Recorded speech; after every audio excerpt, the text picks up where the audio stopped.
Hey guys, I hope everybody's doing amazing. Welcome back to my channel, and I hope you guys are doing great. So guys, there's been so much going on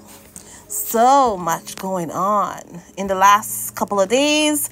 I was supposed to come back and talk about the end of the Harry and Meghan's Nigerian trip when they were in Lagos. I made a video yesterday and I didn't get a chance to come back again until now, today. So yeah, I'm just giving you all my highlights and all the things that I wanted to talk about, okay? So listen, where are we gonna start? Okay, we're gonna start with the fact that Meghan Markle is now a Nigerian princess. Listen, look, watch this article here. It says, feels good to be in the motherland. Meghan Markle gets the last laugh as she's crowned honorary princess in Nigeria after being rejected by the royal family. And this is by Angelina Velasquez. Okay, let me just see what she said here.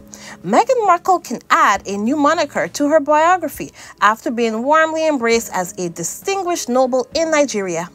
She and her husband, Prince Harry, received royal treatment during their 3-day trip to the West African nation in support of their charitable efforts and the Invictus Games, an adaptive sporting competition for wounded soldiers. And while in Lagos, she was christened with a hand-woven Yoruba Adamazi drape and royal beads and bestowed the honor of being named Adeto Konbo. Okay, Adeto Konbo. Okay, which is said to mean the crown or royalty from across the seas. Interesting. And it really is a coming home of sorts, as Markle revealed on her Archetypes podcast in 2022 that she is 43% Nigerian. While on the international trip, she told attendees at the Women in Leadership event, when I did my genealogy and found out about my heritage, the first thing I did, obviously, is to call my mom because I wanted to know if she had any awareness of it. Markle is biracial and was raised by her black mother, Dory Raglan, in Los Angeles. Okay, so they're just giving you some backstory here. Okay, so yeah, so you know what? I'll skip a good part of that because it's all stuff that we already know. And let's continue. It says here, I think being African American, part of it is really not knowing so much about your lineage, your background, where you came from specifically. And it was exciting for both of us to discover more and understand what that really means. Never in a million years will I understand it as much as I do now, said the Duchess of Sussex. So okay, so let's move on here as well. Now dubbed the Princess of Arokachu Ancient Kingdom. Arokachu Ancient Kingdom. I hope I probably didn't pronounce it right, but please forgive me. She said that while in her newfound home country, she has been met with adulation, and she has. I mean, all you got to do is look at the video and pictures all here. I have all my favorite videos and pictures here for you guys. You know, it's like there's so many good things here.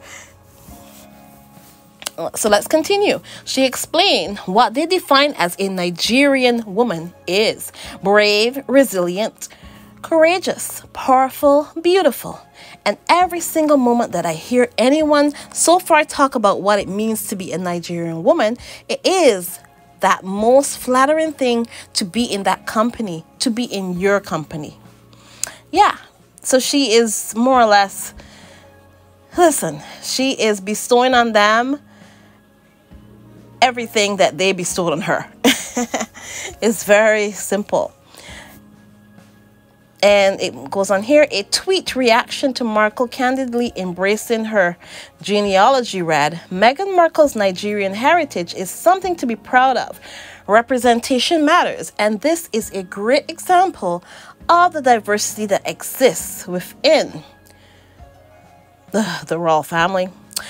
To which somebody responded, which royal family? The one that kicked them both out? Okay. As well documented by the media. Markle and Harry's 2020 decision to step away from their royal duties was met with contention from the institution and members of the British monarchy. But you know what is funny, guys? Talking about that, I think it's interesting because Meghan was more or less crowned princess of their realm, Nigeria, right? She's a princess of Nigeria. 4 African kings, guys. 4 African kings, they traveled from their kingdoms to come and bestow this honor on Meghan. They, like, you don't do that. Like, kings do not, you have to go to them. They don't ever come to you. And the fact that they came to her, they came to both her and Harry and bestowed the honors on her. It is really a show of respect. And I think what is happening here is that they have seen how Meghan has been treated and kind of cast out of that other royal family, the English one, right? The one that's Harry's family. They've seen the way she's been treated. And I think what they are doing is kind of showing her, hey, there's more than one royal family in this world, and if they don't want you, we want you. And they bestowed on her because, you know, one of the things that, as a person who I sit here and I kind of defend Harry and Meghan a whole lot, and this is kind of what I do here, right? I talk about everything when it comes to Harry and Meghan. I talk about everything that's good, that's bad, that's everything that, you know, that has to do with Harry and Meghan. And once or twice I've said, oh, Princess Meghan or Duchess Meghan. And then when you look in the comment section, you'll see they'll be like, she's no princess. You know, they'll be like, oh, she what princess? And then they'll say that about their kids as well. The only person that they don't ever question, and sometimes they do, is Harry's rule. They don't ever question and say, oh, he's not a prince. Or, you know, maybe they might, but not to the same extent as when they question Meghan. And it seems to me like they're saying, oh, no, she's not of the British royalty. No, she's not. Right? They're trying to, and it is kind of racist, to be honest, when you really think about it. They're saying she's not a part of the British royalty. They're trying to, like, they get really upset when you call her princess. And I'm like, isn't a princess somebody who's married to a prince? That's how I see it, because I'm like, if you're married to a prince, doesn't that make you automatically a princess? But a lot of the trolls and a lot of the haters and stuff, they have a huge thing where they always try to disembowel Meghan when it comes to the whole princess idea, right?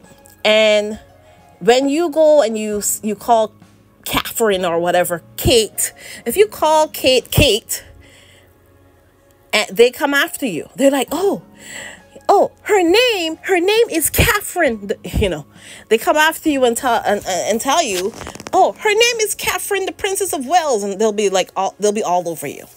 So they want us to bestow all the princess thing onto Kate, the non-existent one, the one that we haven't seen since December. But anyways, they want to bestow that on her, but heaven forbid that we ever bestow that on Meghan or her kids. They have a big problem with that. So I think, you know, the Nigerians, they saw this, and those African kings, they saw this as well, and they were like, you know what? You're not going to treat somebody with Nigerian blood. Yeah, Nigerian blood. You're not going to treat her like this. So they bestowed that on her. They bestowed royalty onto her. And listen, they even explained that there's a reason why Harry's not in the picture, because this is all for her. It's all about her. She's there with 3 African kings. Okay, she is there with 3 African kings, and they bestowed the honor of princess onto her. This is huge. And I think this is also a slap in the face of the British monarchy, because Nigeria doesn't care about them. They don't care. They don't care about the British monarchy, because the British monarchy doesn't seem to have any respect for... doesn't seem to have any respect for a lot of the Commonwealth countries. They don't. And I saw a clip of that Tom Bowles. I saw it today, and I don't know when this was from, if it was from years ago or if it was from yesterday. He pretty much said that that man that y'all call a king doesn't like to go to African countries. He doesn't like to go to common, like, you know, like we're people that of color. He doesn't like to go to, you know, wherever people of color are from. He doesn't find it interesting. That's what Tom Bowles said. So isn't that funny? He doesn't find these vibrant cultures. He doesn't find it interesting. He doesn't find it interesting. Isn't that funny? How could somebody who comes from a culture... Well, then again, you know what? I'm not going to start. He doesn't find that interesting. I mean, I don't want to insult anybody. I don't want to insult anybody. But I think if I'm going to be looking at 2 different cultures, and I think I'm going to choose the Nigerian culture, where there's music, there's beauty, there's dancing, there's good food, there's jollof rice, there is so much culture there. Okay? Black culture is so rich. It is so rich. I mean,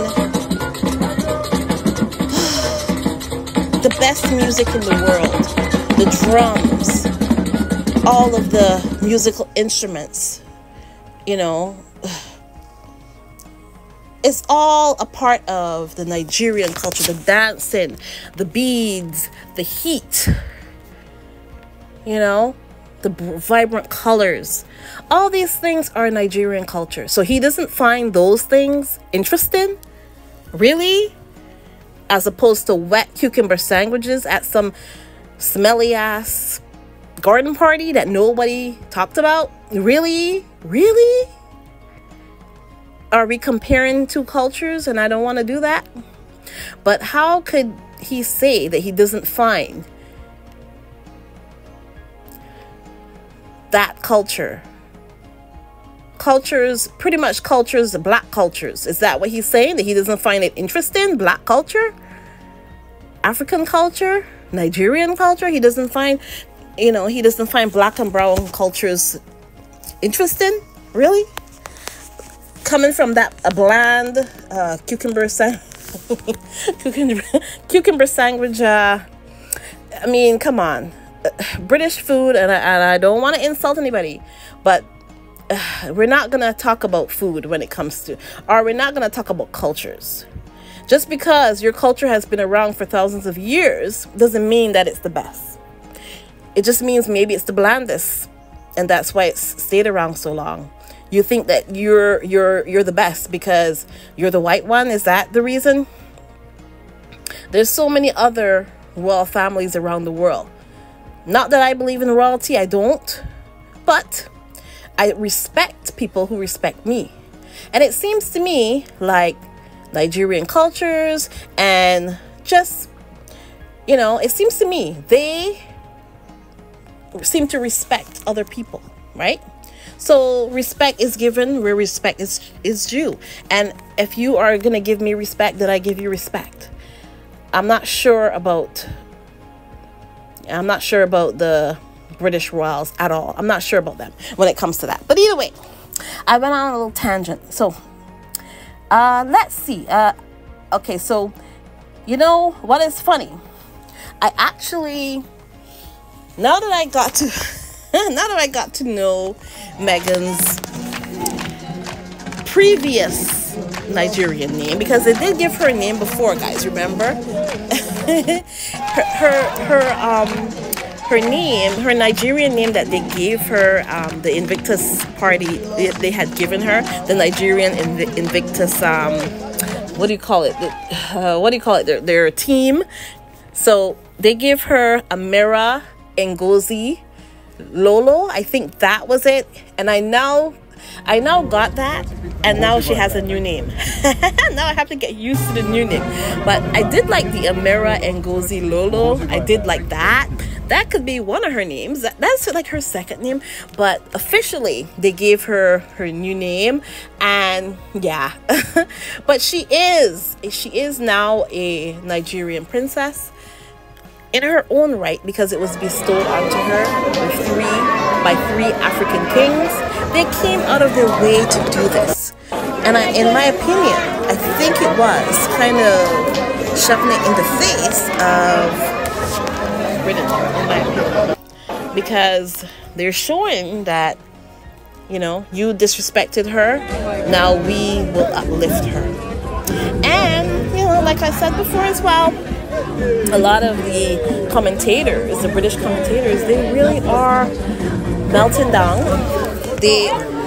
I mean, anybody with eyes can see that this tour or trip or whatever you want to call it, because I don't think that the British royals have an embargo on the word tour. I believe that you can call it a tour, you can call it whatever you want to call it, but they never said it was a royal tour, right? You can call it a tour.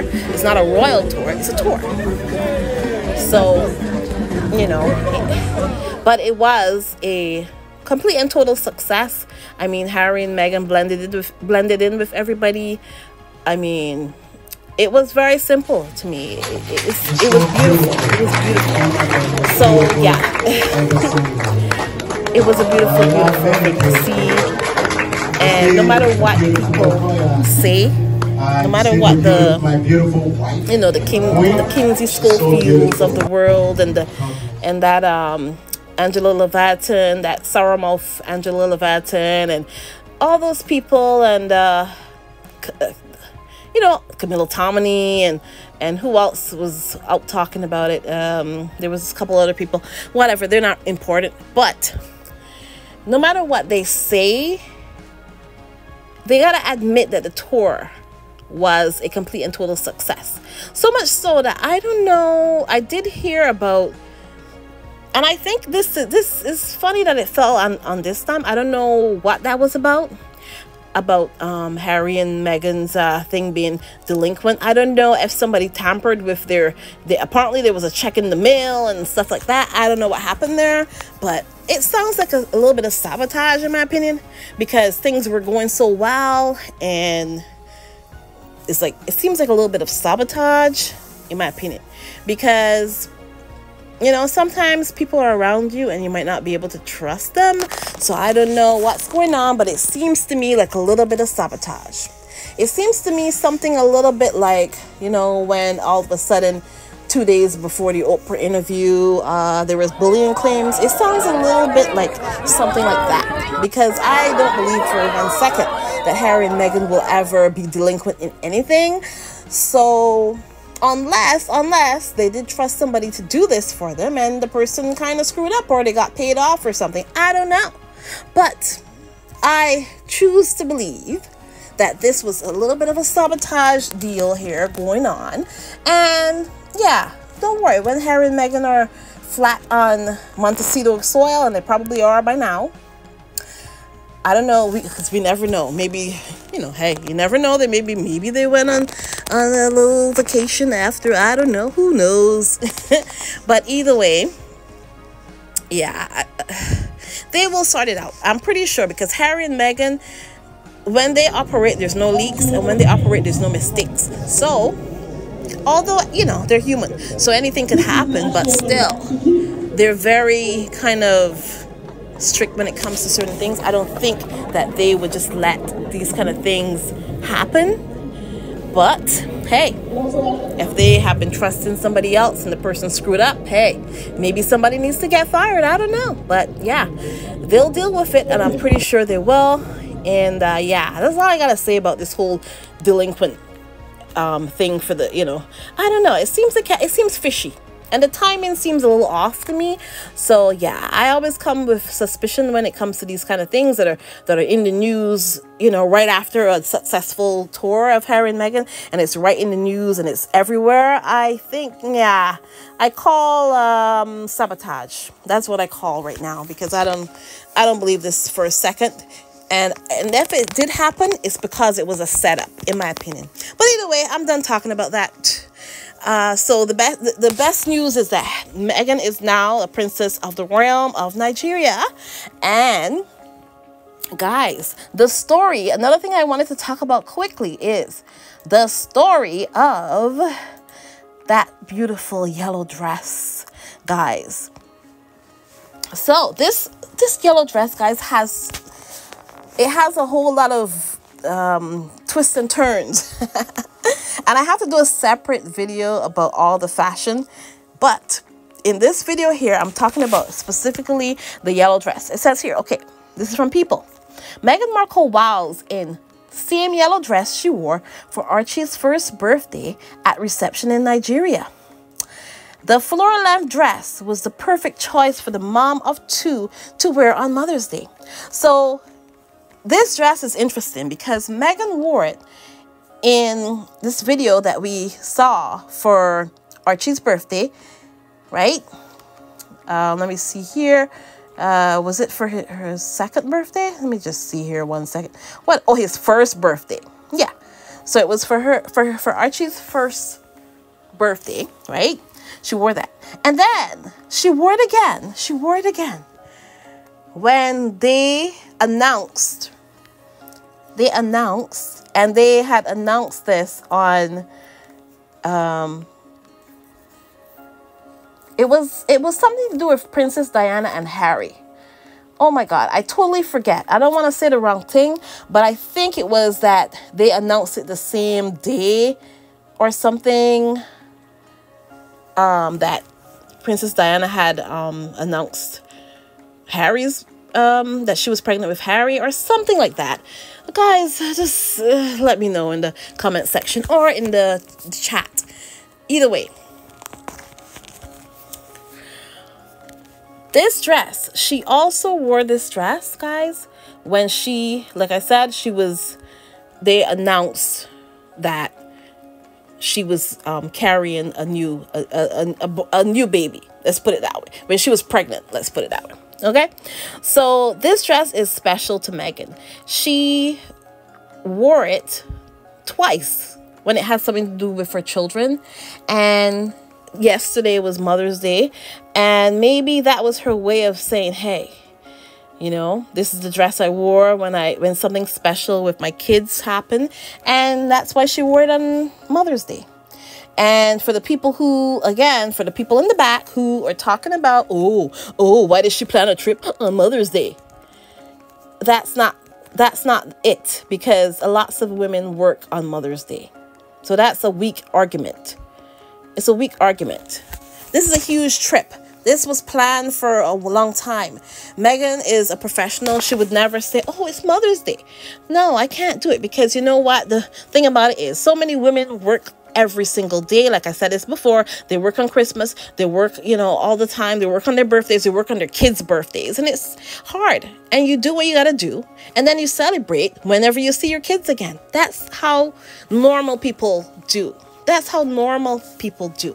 So yeah, so anyways, so I just wanted to talk a little bit about the yellow dress and the meaning of it. So, and it goes on here, let me see. The floral length dress was the perfect choice for the mom of two to wear on Mother's Day. Let me see what they said here. So it says Meghan chose to wear a meaningful dress for a reception she attended with Prince Harry in Nigeria on Mother's Day. For a reception at the State Governor House in Lagos on May 12th, the Duchess of Sussex wore the same yellow flowing dress that she wore for Prince Archie's first birthday in 2020, as seen in images from the couple's Netflix docuseries. Archie celebrated his 5th birthday on May 6th, and the family marked the occasion privately before Meghan and Harry's journey. Meghan also wore the floor-length Carolina Herrera dress, which was created for her when she was pregnant with Archie, for her pregnancy announcement when she was expecting Lilibet. Right? So there you go. That's what I said before. And it goes on here. The event was hosted by the government of Lagos. Right? The governor of Lagos, Sanwo-Olu, along with Nigeria's Chief of Defense Staff, General Christopher Gwabin Musa, OFR, who invited the couple to visit the country. Upon their arrival, Meghan received a shawl as a gift from the governor's wife. During the visit to the governor's residence, they discussed mental health, the Invictus Games, and their visit to the country. And it goes on here. For Prince Harry, this trip to the country has been very interesting and informative. He has seen a lot and is still soaking it in. One of the things we hope he will take away is the diversity and the extent of how vast our country is, and how we continue to ensure that we live together in peace and harmony. Right? So, all in all, that 3-day trip was amazing success, and the haters are hating on it. The media, the UK media, is also hating on it because, you know, what else are they going to do? They were kind of wishing that it was, you know, that this was for the royal family, but it's not. This is for Harry and Meghan, and for the things that they care about, for their charities, for their business, and for Invictus. It's as simple as that. So, either way, this is a compilation of all the things, all of the videos and everything. So they're all in here, all the videos, all the pictures, and yeah. I probably might do another video with all my highlights, you know. And yeah, that's about it. But guys, I had a lot to say, I guess. And yeah, so thanks so much to all of you who have acknowledged what I told you about my cat being missing, and thank you for all the well wishes, and we hopefully will find him soon. Yeah, I'll let you guys know. I'll keep you informed, and yeah, that's all we can do. But anyways, guys, please remember to like, subscribe, and share. And guys, I will talk to you in the next one. Have a great one, guys. Bye.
So that's, we have to be the best. And you are. You love me. I said, of course I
We are here.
Announce the arrival of our special guest, His Royal Highness, the Duke and Duchess of Sussex. We also have Honorable Minister of Defense, Federal Republic of Nigeria, Alhaji Muhammad bin Abubakar and his digital spouse. We also have